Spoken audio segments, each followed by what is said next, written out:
New SCERT 10th standard chapter 2 സ്വാതന്ത്ര്യം സമത്വം സാഹോദര്യം ഹിസ്റ്ററി പാഠഭാഗത്തു നിന്നുള്ള രണ്ടാമത്തെ ചാപ്റ്ററാണ് സ്വാതന്ത്ര്യം സമത്വം സാഹോദര്യം. ഈ ചാപ്റ്ററിലെ ക്വസ്റ്റ്യൻസ് ആണ് ഇന്ന് നമ്മൾ പഠിക്കാൻ പോകുന്നത്.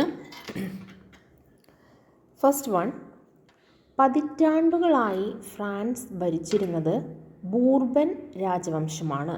പതിറ്റാണ്ടുകളായി ഫ്രാൻസ് ഭരിച്ചിരുന്ന രാജവംശമാണ് ബൂർബൻ രാജവംശം. രാജാധികാരം ദൈവദത്തമാണെന്ന് അവർ വിശ്വസിച്ചു. അവരുടെ പാർലമെൻറ്റ് അറിയപ്പെട്ടത് എസ്റ്റേറ്റ് ജനറൽ എന്നാണ്. ബൂർബൻ രാജവംശത്തിൻ്റെ പാർലമെൻറ്റാണ് എസ്റ്റേറ്റ് ജനറൽ. ദീർഘകാലമായി പാർലമെൻറ്റ് വിളിച്ചുകൂട്ടിയിരുന്നില്ല. അവസാനം വിളിച്ചുകൂട്ടിയത് 1614 ഞാനാണ് രാഷ്ട്രം എന്ന് പ്രഖ്യാപിച്ച ബൂർബൻ രാജാക്കന്മാരിലെ പ്രധാനിയാണ് ലൂയി 14. ഞാനാണ് രാഷ്ട്രം എന്ന് പറഞ്ഞതാരാണ്? ലൂയി 14. ദൈവദത്താധികാര സിദ്ധാന്തം. സ്വേച്ഛാധിപത്യ ഭരണത്തെ പിന്തുണയ്ക്കുന്നവർ ഇതിൽ വിശ്വസിച്ചു. സ്വേച്ഛാധിപത്യത്തെ പിന്തുണയ്ക്കുന്നവർ വിശ്വസിച്ച സിദ്ധാന്തമാണ് ദൈവദത്താധികാര സിദ്ധാന്തം. ഫ്രാൻസിലെ സാധാരണക്കാരുടെ ഇടയിലുണ്ടായിരുന്ന ഒരു ചൊല്ലാണ് പ്രഭുക്കൾ യുദ്ധം ചെയ്യുന്നു, പുരോഹിതർ പ്രാർത്ഥിക്കുന്നു, സാധാരണക്കാർ നികുതി കൊടുക്കുന്നു. ഫ്രാൻസിലെ സാധാരണക്കാരുടെ ഇടയിലുണ്ടായിരുന്ന ഒരു ചൊല്ലാണ് പ്രഭുക്കൾ യുദ്ധം ചെയ്യുന്നു, പുരോഹിതർ പ്രാർത്ഥിക്കുന്നു, സാധാരണക്കാർ നികുതി കൊടുക്കുന്നു. 18ാം നൂറ്റാണ്ടിലെ ഫ്രഞ്ച് സമൂഹം 3 തട്ടുകളായി തിരിച്ചിരുന്നു. 1ാം എസ്റ്റേറ്റ് പുരോഹിതർ, 2ാം എസ്റ്റേറ്റ് പ്രഭുക്കൾ, 3ാം എസ്റ്റേറ്റ് സാധാരണക്കാർ. ഏതൊക്കെയാണ് 3 തട്ടുകൾ? 1ാം എസ്റ്റേറ്റ് പുരോഹിതർ, 2ാം എസ്റ്റേറ്റ് പ്രഭുക്കൾ, 3ാം എസ്റ്റേറ്റ് സാധാരണക്കാർ. പുരോഹിതരെ നികുതികളിൽ നിന്നും ഒഴിവാക്കിയിരുന്നു. പുരോഹിതർ സാധാരണ ജനങ്ങളിൽ നിന്നും പിരിച്ചിരുന്ന നികുതിയാണ് ടൈത്. ടൈത് എന്ന നികുതിയാണ് പുരോഹിതർ സാധാരണ ജനങ്ങളിൽ നിന്നും പിരിച്ചിരുന്നത്. വിളവിൻ്റെ 11% നികുതിയായി നൽകേണ്ടിയിരുന്നത്. പ്രഭുക്കൾ ഭരണരംഗത്തെ ഉയർന്ന സ്ഥാനങ്ങളും സൈന്യത്തിലെ ഉയർന്ന പദവികളും നയിച്ചിരുന്നവരാണ് പ്രഭുക്കൾ. അവർ ഭൂവുടമകളായിരുന്നു. ആഡംബര ജീവിതമാണ് അവർ നയിച്ചിരുന്നത്. ജനങ്ങളിൽ നിന്നും നികുതി പിരിച്ചിരുന്നു. 1749 നിയമമനുസരിച്ച് എല്ലാ വിഭാഗത്തിൽപ്പെട്ട ജനങ്ങളും തങ്ങളുടെ വരുമാനത്തിൻ്റെ 1/20 സർക്കാരിലേക്ക് നേരിട്ട് നികുതിയായി നൽകണമായിരുന്നു. ഈ നികുതി അറിയപ്പെട്ടത് വോങ് തിയം എന്നാണ്. 1749 നിയമമനുസരിച്ച് എല്ലാ വിഭാഗത്തിൽപ്പെട്ട ജനങ്ങളും തങ്ങളുടെ വരുമാനത്തിൻ്റെ 1/20 സർക്കാരിലേക്ക് നികുതിയായി നൽകുന്ന നയം അറിയപ്പെട്ടത് വോങ് തിയം. പുരോഹിതരും പ്രഭുക്കന്മാരും രാജാവിന് ഒരു ചെറിയ തുക മാത്രം നൽകി ഈ നികുതികളിൽ നിന്നെല്ലാം ഒഴിവാക്കപ്പെട്ടു. ഇപ്പോൾ നമ്മൾ പതിറ്റാണ്ടുകളായി ഫ്രാൻസ് ഭരിച്ചിരുന്ന രാജവംശത്തെക്കുറിച്ചാണ് പറഞ്ഞു തുടങ്ങിയത്. ഏതാണ് രാജവംശം? ബൂർബൻ രാജവംശം. രാജാധികാരം ദൈവദത്തമാണെന്നാണ് അവർ വിശ്വസിച്ചിരുന്നത്. അവരുടെ പാർലമെൻറ്റാണ് എസ്റ്റേറ്റ് ജനറൽ. പാർലമെൻറ്റ് അവസാനമായി വിളിച്ചുകൂട്ടിയത് 1614 ലൂയി 14 ഞാനാണ് രാഷ്ട്രമെന്ന് പ്രഖ്യാപിച്ച ബൂർബൻ രാജാക്കന്മാരിലെ പ്രധാനിയാണ്. ദൈവദത്താധികാര സിദ്ധാന്തം എന്താണ്? സ്വേച്ഛാധിപത്യ ഭരണത്തെ പിന്തുണയ്ക്കുന്നവർ വിശ്വസിച്ച സിദ്ധാന്തമാണ് ദൈവദത്താധികാര സിദ്ധാന്തം.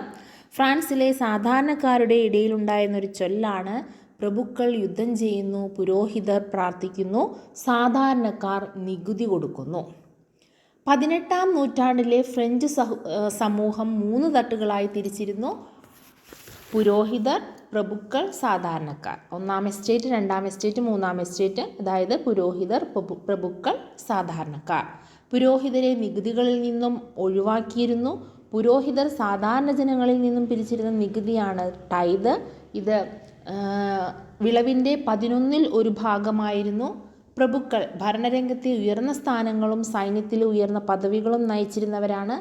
അവർ ഭൂവുടമകളായിരുന്നു. ആഡംബര ജീവിതമാണ് നയിച്ചിരുന്നത്. ജനങ്ങളിൽ നിന്നും നികുതി പിരിച്ചിരുന്നു.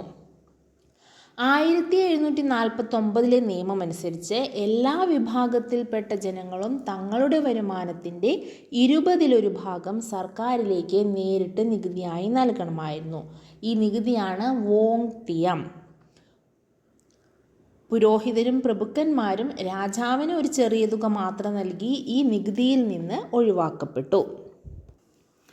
ഒരു വർഷത്തിൽ 3-4 ദിവസം സാധാരണക്കാരെ കൊണ്ട് പ്രതിഫലം നൽകാതെ ജോലി ചെയ്യിക്കുന്നതിനുള്ള അവകാശമാണ് കോവി. എന്താണ് കോവി? ഒരു വർഷത്തിൽ 3-4 ദിവസം സാധാരണക്കാരെ കൊണ്ട് പ്രതിഫലം നൽകാതെ ജോലി ചെയ്യിക്കുന്നതിനുള്ള അവകാശമാണ് കോവി. വീഞ്ഞു നിർമ്മാണത്തിലെ കുത്തക വഴി ലഭിക്കുന്ന അധിക നികുതിയും മുന്തിരിച്ചാർ, റൊട്ടി തുടങ്ങിയവയുടെ നിർമ്മാണത്തിനായി ജന്മയുടെ ഉടമസ്ഥതയിലുള്ള സൗകര്യങ്ങൾ നിർബന്ധമായും ഉപയോഗിക്കേണ്ടി വരുന്നതിൻ്റെ വാടകയും ഉൾപ്പെടുന്നതാണ് പെനാൽറ്റി. എന്താണ്? വീഞ്ഞു നിർമ്മാണത്തിലെ കുത്തക വഴി ലഭിക്കുന്ന അധിക നികുതിയും മുന്തിരിച്ചാർ, റൊട്ടി തുടങ്ങിയവയുടെ നിർമ്മാണത്തിനായി ജന്മിയുടെ ഉടമസ്ഥതയിലുള്ള സൗകര്യങ്ങൾ നിർബന്ധമായും ഉപയോഗിക്കുന്നതിൻ്റെ വാടക അറിയപ്പെടുന്നതാണ് പെനാൽറ്റി. തങ്ങളുടെ പ്രദേശത്ത് ഉൽപ്പാദിപ്പിക്കുന്ന വീഞ്ഞിന് മേലുള്ള കുത്തക നികുതിയാണ് ബെൻവിൽ. വീഞ്ഞിന് മേലുള്ള കുത്തക നികുതി അറിയപ്പെട്ടിരുന്നത് ബെൻവിൽ. പാലങ്ങൾ, റോഡുകൾ എന്നിവയുടെ മേലുള്ള ചുങ്കമാണ് പിയേഷ്. പാലങ്ങൾ, റോഡുകൾ എന്നിവയുടെ മേലുള്ള ചുങ്കമാണ് പിയേഷ്. വിളവെടുപ്പ് കാലത്ത് കർഷകരിൽ നിന്ന് പിരിക്കുന്ന പ്രത്യേക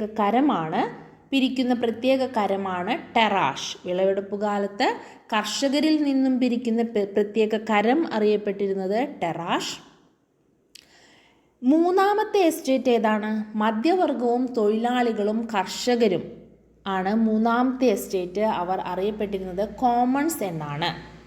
13-ാം നൂറ്റാണ്ട് മുതൽ എല്ലാ ഉൽപ്പന്നങ്ങളുടെയും മേൽ ചുമത്തിയിരുന്ന ഒരു നികുതിയാണ് ഗാബൽ. 15-ാം നൂറ്റാണ്ട് മുതൽ ഇത് ഉപ്പിന് മാത്രമായി ചുരുങ്ങി. അപ്പോൾ എന്താണ്? 13-ാം നൂറ്റാണ്ട് മുതൽ എല്ലാ ഉൽപ്പന്നങ്ങളുടെയും മേൽ ചുമത്തിയിരുന്ന ഒരു നികുതിയാണ് ഗാബൽ. 18-ാം നൂറ്റാണ്ടിൽ ഫ്രഞ്ച് സമൂഹത്തിൽ ഒരു മധ്യവർഗം ഉയർന്നു വന്നു. കാർഷിക വ്യവസായ രംഗത്തുണ്ടായ പുരോഗതി മധ്യവർഗത്തിൻ്റെ ഉദയത്തിന് കാരണമായി.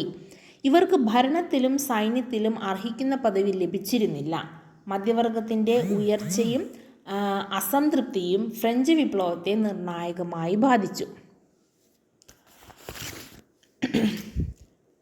പ്രശസ്ത ചരിത്രകാരരായ വിൽ ഡ്യൂറൻ്റ്, ഏരിയൽ ഡ്യൂറൻ്റ് ഇവരുടെ ചില വാക്കുകൾ നോക്കാം. അസംതൃപ്തരായ കർഷകവർഗത്തെ ആയുധമാക്കിക്കൊണ്ട് പൗരോഹിത്യത്തെയും പ്രഭുത്വത്തെയും തകിടം മറിക്കുകയും അസ്വസ്ഥരായ നഗരവാസികളെ കൊണ്ട് രാജകീയ സേനകളെ നിർവീര്യമാക്കുകയും ചെയ്ത ബൂർഷ്വാസിയുടെ അഥവാ മധ്യവർഗത്തിൻ്റെ പ്രവർത്തനമായിരുന്നു ഫ്രഞ്ച് വിപ്ലവം. ഫ്രഞ്ച് വിപ്ലവത്തെക്കുറിച്ച് ഇങ്ങനെ അഭിപ്രായപ്പെട്ട പ്രശസ്ത ചരിത്രകാരന്മാരാണ് വിൽ ഡ്യൂറൻ്റ്, ഏരിയൽ ഡ്യൂറൻ്റ് എന്നിവർ. നികുതി ചുമത്തുന്നതിൽ നിലനിന്നിരുന്ന അസമത്വമായിരുന്നു ബാങ്കർമാർ അടങ്ങുന്ന മധ്യവർഗം ഫ്രഞ്ച് ഭരണകൂടത്തിന് എതിരാകാനുള്ള പ്രധാന കാരണം. അപ്പോൾ നമ്മൾ നികുതികളെ കുറിച്ചാണ് പറഞ്ഞത്. അതിൽ ആദ്യം പറഞ്ഞത് ഏതാണ്? കോവി. എന്താണ് കോവി? ഒരു വർഷത്തിൽ 3-4 ദിവസം സാധാരണക്കാരെ കൊണ്ട് പ്രതിഫലം ഇല്ലാതെ ജോലി ചെയ്യിക്കുന്നതിനുള്ള അവകാശമാണ് കോവി. വീഞ്ഞു നിർമ്മാണത്തിലെ കുത്തക വഴി ലഭിക്കുന്ന അധിക നികുതിയും മുന്തിരിച്ചാർ, റൊട്ടി തുടങ്ങിയവയുടെ നിർമ്മാണത്തിനായി ജന്മിയുടെ ഉടമസ്ഥതയിലുള്ള സൗകര്യങ്ങൾ നിർബന്ധമായും ഉപയോഗിക്കുന്നതിൻ്റെ വാടകയും അറിയപ്പെട്ടത് പെനാൽറ്റി എന്ന പേരിലാണ്. വീഞ്ഞ് മേലുള്ള കുത്തക നികുതിയാണ് ബെൻവിൽ. പാലങ്ങൾ, റോഡുകൾ എന്നിവയുടെ മേലുള്ള ചുങ്കമാണ് പിയേഷ്. വിളവെടുപ്പ് കാലത്ത് കർഷകരിൽ നിന്നും പിരിയുന്ന പ്രത്യേക കരമാണ് ടെറാഷ്. മൂന്നാമത്തെ എസ്റ്റേറ്റാണ് മധ്യവർഗവും തൊഴിലാളികളും കർഷകരും അടങ്ങുന്ന കോമൺസ്. 15-ാം നൂറ്റാണ്ട് മുതൽ എല്ലാ ഉൽപ്പന്നങ്ങളുടെയും മേൽ ചുമത്തപ്പെട്ടിരുന്ന നികുതിയാണ് ഗാബൽ. 15-ാം നൂറ്റാണ്ട് മുതൽ ഇത് ഉപ്പിന് മാത്രമായി മാറി. 18-ാം നൂറ്റാണ്ടിൽ ഫ്രഞ്ച് സമൂഹത്തിൽ ഒരു മധ്യവർഗം ഉയർന്നു വന്നു. കാർഷിക വ്യാവസായിക രംഗത്തുണ്ടായ പുരോഗതി മധ്യവർഗത്തിൻ്റെ ഉദയത്തിന് കാരണമായി. ഇവർക്ക് ഭരണകൂടത്തിലും സൈന്യത്തിലും അർഹിക്കുന്ന പദവി ലഭിച്ചിരുന്നില്ല. മധ്യവർഗത്തിൻ്റെ ഉയർച്ചയും അസംതൃപ്തിയും ഫ്രഞ്ച് വിപ്ലവത്തെ നിർണായകമായി ബാധിച്ചു. അസംതൃപ്തരായ കർഷക വർഗത്തെ ആയുധമാക്കിക്കൊണ്ട് പൗരോഹിത്യത്തെയും പ്രഭുത്വത്തെയും തകിടം മറിക്കുകയും അസ്വസ്ഥരായ നഗരവാസികളെ കൊണ്ട് രാജകീയ സേനകളെ നിർവീര്യമാക്കുകയും ചെയ്ത ബൂർഷ്വാസിയുടെ അഥവാ മധ്യവർഗത്തിൻ്റെ പ്രവർത്തനമായിരുന്നു ഫ്രഞ്ച് വിപ്ലവം എന്ന് അഭിപ്രായപ്പെട്ടത് പ്രശസ്ത ചരിത്രകാരന്മാരായ വിൽ ഡ്യൂറൻ്റ്, ഏരിയൽ ഡ്യൂറൻ്റ് എന്നിവരാണ്.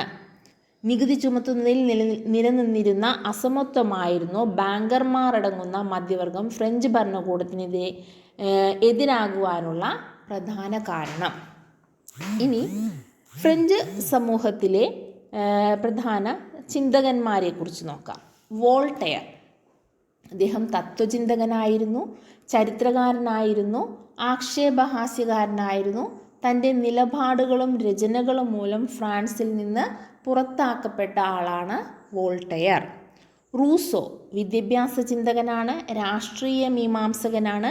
അദ്ദേഹത്തിൻ്റെ പ്രശസ്തമായ കൃതിയാണ് സാമൂഹ്യ ഉടമ്പടി അഥവാ സോഷ്യൽ കോൺട്രാക്റ്റ്. റൂസോയുടെ കൃതിയാണ് സാമൂഹ്യ ഉടമ്പടി അഥവാ സോഷ്യൽ കോൺട്രാക്റ്റ്. ജനങ്ങൾ തങ്ങളുടെ ക്ഷേമത്തിനും ഉന്നമനത്തിനും വേണ്ടി ഒരു കരാർ പ്രകാരം രാജാവിനെ സൃഷ്ടിച്ചു. ഉത്തരവാദിത്വങ്ങൾ രാജാവ് ലംഘിച്ചിരിക്കുന്നു. അതിനാൽ രാജാവിന് ഭരിക്കാനുള്ള അവകാശം നഷ്ടപ്പെട്ടിരിക്കുന്നു. ഇങ്ങനെ പറഞ്ഞത് റൂസോയാണ്. നല്ല നിയമം നല്ല പൗരന്മാരെ സൃഷ്ടിക്കുന്നു എന്ന് പറഞ്ഞത് റൂസോയാണ്. നല്ല നിയമം നല്ല പൗരന്മാരെ സൃഷ്ടിക്കുന്നു എന്ന് പറഞ്ഞത് റൂസോയാണ്.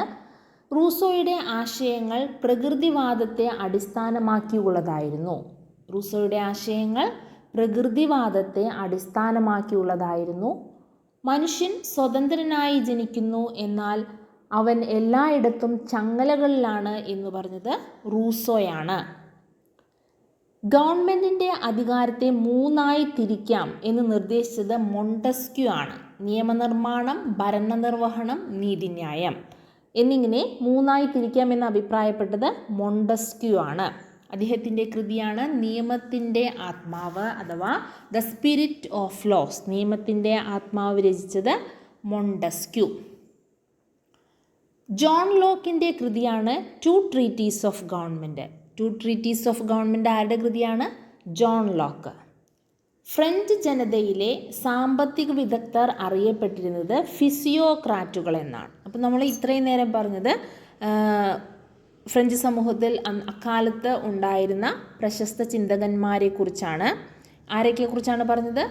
Rousseau, Montesquieu, Voltaire, John lock.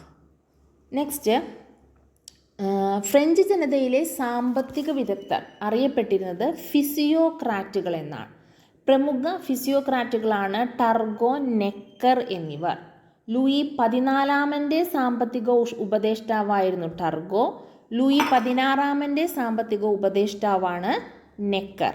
Louis 14 സാമ്പത്തിക ഉപദേഷ്ടാവ് ടർഗോ, 16 സാമ്പത്തിക ഉപദേഷ്ടാവായിരുന്നു നെക്കർ. ഇവർ അറിയപ്പെട്ടിരുന്നത് ഫിസിയോക്രാറ്റുകൾ എന്നാണ്.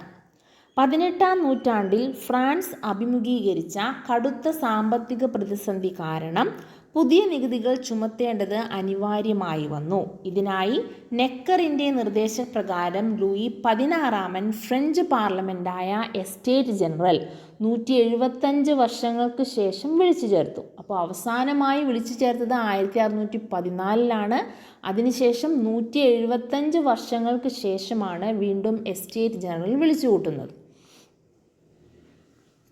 ഫ്രഞ്ച് സമൂഹത്തെ പോലെ എസ്റ്റേറ്റ് ജനറലും മൂന്നായി വിഭജിക്കപ്പെട്ടിരുന്നു. ഫ്രഞ്ച് ജനസംഖ്യയുടെ ചെറിയൊരു ശതമാനം മാത്രമായിരുന്നു പുരോഹിതർക്ക് പ്രതിനിധി സഭയിൽ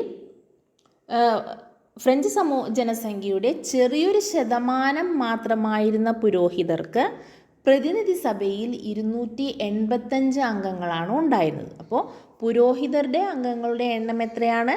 അത് 285. പുരോഹിതർ സമൂഹത്തിൽ വളരെ ചെറിയൊരു ശതമാനം മാത്രമേ ഉണ്ടായിരുന്നെങ്കിലും അവർ പ്രതിനിധി സഭയിൽ 285 അംഗങ്ങൾ ഉണ്ടായിരുന്നു. ഫ്രഞ്ച് ജനസംഖ്യയിൽ ഏകദേശം 1,40,000 മാത്രമായിരുന്ന പ്രഭുക്കൾക്ക് പ്രതിനിധി സഭയിൽ 308 അംഗങ്ങൾ ഉണ്ടായിരുന്നു. പ്രഭുക്കളുടെ അംഗസംഖ്യ എത്രയാണ്? പ്രഭുക്കളുടെ പ്രതിനിധി സഭയിലെ അംഗസംഖ്യ 308 ഭൂരിപക്ഷം വരുന്ന സാധാരണ ജനങ്ങൾക്ക് പ്രതിനിധി സഭയിൽ 621 അംഗങ്ങളാണ് 621 അംഗങ്ങളാണ് ഉണ്ടായിരുന്നത്. അപ്പോൾ പുരോഹിതന്മാർ 285, പ്രതിനിധി സഭയിലെ അംഗങ്ങളുടെ എണ്ണമാണ്. പുരോഹിതർക്ക് 285, പ്രഭുക്കന്മാർക്ക് 308, സാധാരണ ജനങ്ങൾക്ക് 621 അംഗങ്ങളാണ് പ്രതിനിധി സഭയിൽ ഉണ്ടായിരുന്നത്. 1ഉം 2ഉം എസ്റ്റേറ്റുകളിലെ, അതായത് പുരോഹിതന്മാരും പ്രഭുക്കന്മാരും അംഗത്വം പരമ്പരാഗതമായിരുന്നു. അവരുടെ അംഗത്വം, എസ്റ്റേറ്റ് ജനറലി അവരുടെ അംഗത്വം പരമ്പരാഗതമായിരുന്നു. എന്നാൽ 3ആം എസ്റ്റേറ്റിലെ അംഗങ്ങൾ തിരഞ്ഞെടുക്കപ്പെട്ടവരായിരുന്നു. ഒരു സഭയ്ക്ക് ഒരു വോട്ട് എന്ന രീതിയാണ് ഉണ്ടായിരുന്നത്. ആദ്യ 2 സഭകളും ഇതിനെ പിന്തുണച്ചു. അതായത് ഒരു സഭയ്ക്ക് ഒരു വോട്ട് എന്ന രീതിയാണ് നിലനിന്നിരുന്നത്. അപ്പോൾ ആദ്യ 2 സഭകൾ, അതായത് പുരോഹിത സഭയും അതേപോലെ പ്രഭുക്കളുടെ സഭയും, അവർ ഈ ഒരു വോട്ട് എന്ന സമ്പ്രദായത്തെ അനുകൂലിച്ചവരാണ്. 1ഉം 2ഉം സഭകൾ ചേർന്നാൽ അവർക്ക് ഭൂരിപക്ഷം ലഭിക്കും. അങ്ങനെ അവർക്ക് ഭരണം നിയന്ത്രിക്കാനായിട്ട് പറ്റും. 3 സഭകളും വ്യത്യസ്ത ഹാളുകളിലാണ് സമ്മേളിച്ചിരുന്നത്. 3ആം എസ്റ്റേറ്റിലെ പ്രതിനിധികൾ 3 സഭകളും ഒരുമിച്ച് സമ്മേളിക്കണമെന്ന് ആവശ്യപ്പെട്ടെങ്കിലും ആദ്യത്തെ 2 സഭകളും ഇതിനോട് അനുകൂലിച്ചിരുന്നില്ല. ഇതേ തുടർന്ന് 1789 ജൂൺ 17-ാം തീയതി 3ആം എസ്റ്റേറ്റിലെ അംഗങ്ങൾ തങ്ങളാണ് ഫ്രാൻസിൻ്റെ യഥാർത്ഥ പ്രതിനിധികൾ എന്ന് പ്രഖ്യാപിക്കുകയും തങ്ങളുടെ സഭയെ ഫ്രഞ്ച് ദേശീയ സഭ എന്ന് വിളിക്കുകയും ചെയ്തു. അപ്പോൾ തങ്ങളാണ് ഫ്രാൻസിൻ്റെ യഥാർത്ഥ പ്രതിനിധികൾ എന്ന് പ്രഖ്യാപിച്ച സഭ ഏതാണ്? 3ആം എസ്റ്റേറ്റിലെ അംഗങ്ങളാണ് അങ്ങനെ പ്രഖ്യാപിച്ചത്. ഫ്രഞ്ച് ദേശീയ സഭ എന്ന് അതിനെ വിളിച്ചു. ഉപരിസഭകളുടെ പിന്തുണയോടെ ലൂയി 16 ഈ സഭ സമ്മേളിച്ചിരുന്ന ഹാൾ അടച്ചിടുകയും പട്ടാളക്കാവൽ ഏർപ്പെടുത്തുകയും ചെയ്തു. അപ്പോൾ 3ആം എസ്റ്റേറ്റിലെ അംഗങ്ങൾ സമ്മേളിച്ചിരുന്ന ഹാൾ ലൂയി 16 ഉപരിസഭകളുടെ പിന്തുണയോടെ, ഉപരിസഭകൾ ഏതൊക്കെയാണ്? 1ആം എസ്റ്റേറ്റും 2ആം എസ്റ്റേറ്റും, അവരുടെ പിന്തുണയോടെ, അതായത് പുരോഹിതന്മാരുടെയും പ്രഭുക്കന്മാരുടെയും പിന്തുണയോടെ ആ ഹാള് ലൂയി 16 അടച്ചിട്ടു. എന്നിട്ട് അവർക്ക് പട്ടാളക്കാവൽ ഏർപ്പെടുത്തുകയും ചെയ്തു. ജൂൺ 20 ഴാങ് സിൽവിയൻ ബൈലി, അബ്ബേ സിയസ്, മിറാബോ തുടങ്ങിയവരുടെ നേതൃത്വത്തിൽ തൊട്ടടുത്തുണ്ടായിരുന്ന ടെന്നീസ് കോർട്ടിൽ 3ആം എസ്റ്റേറ്റിലെ പ്രതിനിധികൾ സമ്മേളിച്ചു. അപ്പോൾ ജൂൺ 20 ഴാങ് സിൽവിയർ ബൈലി, അബ്ബേ സിയസ്, മിറാബോ തുടങ്ങിയവരുടെ നേതൃത്വത്തിൽ തൊട്ടടുത്തുണ്ടായിരുന്ന ടെന്നീസ് കോർട്ടിൽ 3ആം എസ്റ്റേറ്റിലെ പ്രതിനിധികൾ സമ്മേളിച്ചു. ഒരു വ്യവസ്ഥാപിത ഭരണഘടന ഉണ്ടാകുന്നതുവരെ തങ്ങൾ പിരിഞ്ഞു പോകുകയില്ലെന്ന് അവർ പ്രഖ്യാപിച്ചു. ഇതാണ് പിന്നീട് ടെന്നീസ് കോർട്ട് പ്രതിജ്ഞ എന്ന പേരിൽ അറിയപ്പെട്ടത്. അപ്പോൾ 1789 ജൂൺ 20 ടെന്നീസ് കോർട്ട് പ്രതിജ്ഞ. 1789 ജൂൺ 17-ാം തീയതിയാണ് ജൂൺ 17-ാം തീയതിയാണ് 3ആം എസ്റ്റേറ്റിലെ അംഗങ്ങൾ തങ്ങളാണ് ഫ്രാൻസിൻ്റെ യഥാർത്ഥ പ്രതിനിധികൾ എന്ന് പ്രഖ്യാപിക്കുകയും തങ്ങളുടെ സഭയെ ഫ്രഞ്ച് ദേശീയ സഭ എന്ന് വിളിക്കുകയും ചെയ്തത്. അതിനുശേഷം ജൂൺ 20 1789 ജൂൺ 20 ഴാങ് സിൽവിയൻ ബെയ്ലി, അബ്ബേ സിയസ്, മിറാബോ തുടങ്ങിയവരുടെ നേതൃത്വത്തിൽ തൊട്ടടുത്തുണ്ടായിരുന്ന ടെന്നീസ് കോർട്ടിൽ 3ആം എസ്റ്റേറ്റിലെ പ്രതിനിധികൾ സമ്മേളിച്ചു. ഇതാണ് സമ്മേളിക്കുകയും ഒരു വ്യവസ്ഥാപിത ഭരണഘടന ഉണ്ടാകുന്നതുവരെ തങ്ങൾ പിരിഞ്ഞു പോകുകയില്ലെന്ന് അവർ പ്രഖ്യാപിക്കുകയും ചെയ്തു. ഇതാണ് പിന്നീട് ടെന്നീസ് കോർട്ട് പ്രതിജ്ഞ എന്ന പേരിൽ അറിയപ്പെട്ടത്. ലൂയി 16 രാജാവ് തൻ്റെ ഉപദേഷ്ടാവായിരുന്ന നെക്കറെ സ്ഥാനഭ്രഷ്ടനാക്കുകയും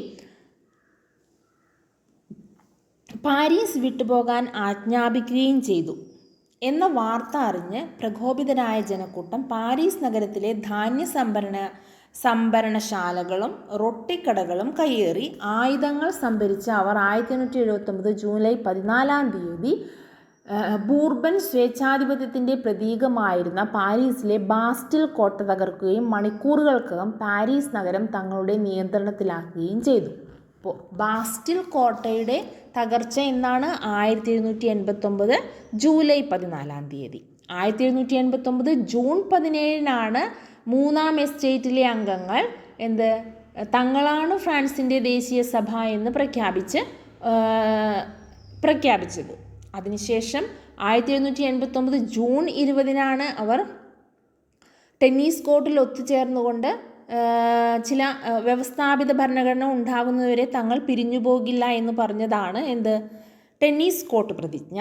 1789 ജൂലൈ 14 ബൂർബൻ സ്വേച്ഛാധിപത്യത്തിൻ്റെ പ്രതീകമായിരുന്ന പാരീസിലെ ബാസ്റ്റിൽ കോട്ട മൂന്നാം എസ്റ്റേറ്റിലെ അംഗങ്ങൾ തകർക്കുന്നത്.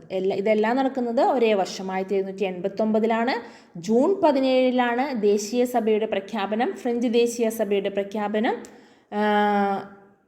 അതിനുശേഷം ജൂൺ 20 ടെന്നീസ് കോർട്ട് പ്രതിജ്ഞ. ജൂലൈ 14 ബാസ്റ്റിൽ കോട്ടയുടെ തകർച്ച.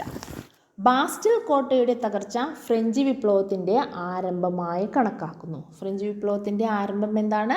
ബാസ്റ്റിൽ കോട്ടയുടെ തകർച്ച. ജനരോഷം ഭയന്ന ലൂയി 16 ദേശീയ സഭ പാസാക്കിയ നിയമങ്ങൾക്ക് അംഗീകാരം നൽകി. അപ്പോൾ ദേശീയ സഭ ഉണ്ടാക്കിയതാരാണ്? മൂന്നാം എസ്റ്റേറ്റിലെ അംഗങ്ങളാണ്. ഈ മൂന്നാം എസ്റ്റേറ്റിലെ അംഗങ്ങൾ പാസാക്കിയ നിയമങ്ങൾക്ക് ലൂയി 16 അംഗീകാരം നൽകി.